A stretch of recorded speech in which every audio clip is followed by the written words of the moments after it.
Thank you. So now this is interesting. This is a very interesting game, and I noticed that the Bruwpeg predictions have been coming in slowly. I think people are not quite sure what's going to happen in this game. So, Matt, because you're the newbie, we're going to go to you first. Let's give what is your breakdown, and I also want to know if you did pick Bo Oliver last week to break the record, yes or no. So I want all us to man up on that call. So prediction, and did you pick Bo to beat the record last week?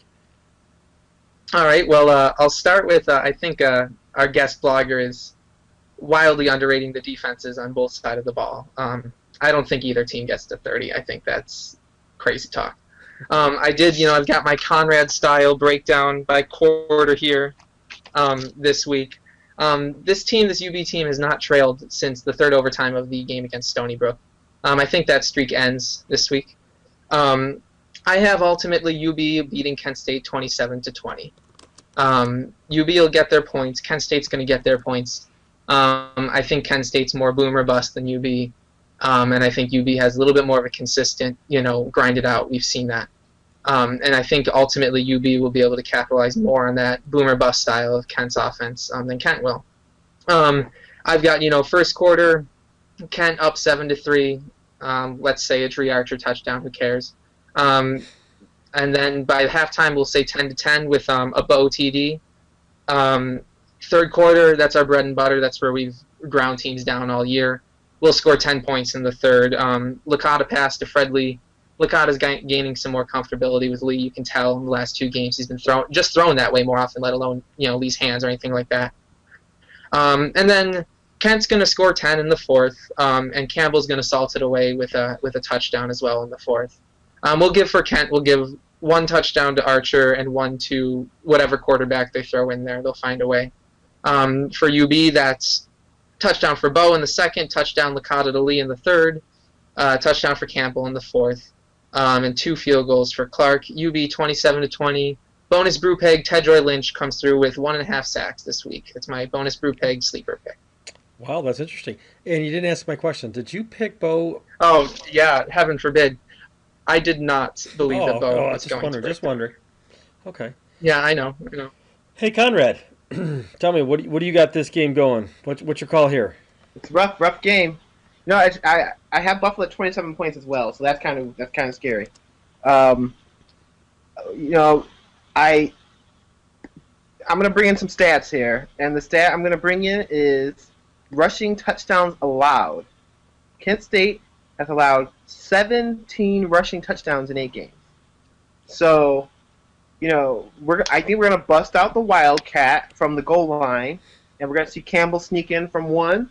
I think we're gonna get Brandon Oliver 2 more, so that's 21 points.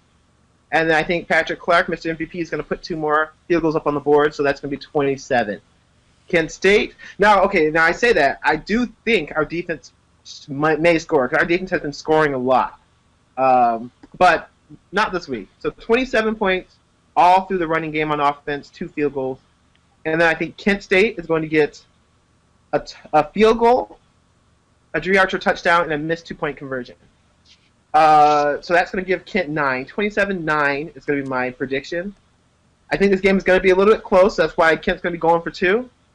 And then Buffalo's going to break it out at the end in the fourth quarter, like they've done the last couple of weeks. The other big thing to look for, though, is Kent State's field goal kicker. 46.2% this year, 6 for 13. I said that last week because UMass's kicker was awful, and he nailed his one opportunity. So hopefully I'm not reverse jinxing. But I'm looking for Kent State or for Buffalo to pretty much do what Kent did to us last year, which is kind of not really confidently, not really. I'm not really sure. I still think we beat Kent State if Alex Zordich makes 3 or 4 more passes in addition to that Hail Mary. It was just an all-time bad game for Buffalo. It wasn't as bad as it looked. People say we got blown out by Kent State last year. Go back and watch the film. This year, I think it's going to be the same way. We're going to look evenly matched, but somehow you're going to look at the scoreboard and we're going to be up by 20. So that's the game. Conrad, I don't know if that UMass kicker nailed that kick. I call that thing a little bit of a squeaker. I think barely got over the goalpost. But Conrad, I like that. 27-9. And you did pick Bo to break the record last week, didn't you? I did. I said in the first half, and God, Jeff Quinn, he tried. Again, too many carries. And Matt made a funny thing this week saying, hey, if you hit 45 attempts, you get the life up. So that's what they're trying to do with Bo. Hey, Tim, we know what your prediction is going to be, but tell us why you're going to predict that your 24-21 score.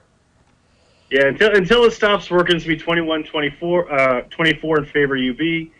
Oliver's going to run for 2. Licata's going to throw 1. And Clark's going to nail a 50-yarder to salt it away with less than 2 minutes left. I expect Tree Archer to score no less than 2 touchdowns. And given our history of return games, one of them will be a return. So that's my bonus for Bruwpeg. Tree Archer will prove once again we still can't cover the kick, and we still need to kick the ball out of bounds for any prayer. That's my prediction. Hats off to DB Burns, who is on fire. Conrad was on fire, and then Conrad just... DB Burns, the last 3 weeks, is a man on a mission. Close does not count in Bruwpeg. Well, actually, it does. You get a point versus 3, but okay, Conrad, we'll go from there. So great. Interesting. So far, every pick, we've got 7 picks in already. Bruwpeg going slow. I think people want to see what's going to happen with Newts and a couple of the players. Everyone is jumping on the UB bandwagon, so the confidence in Amhersland, which is good. So that's our Bruwpeg.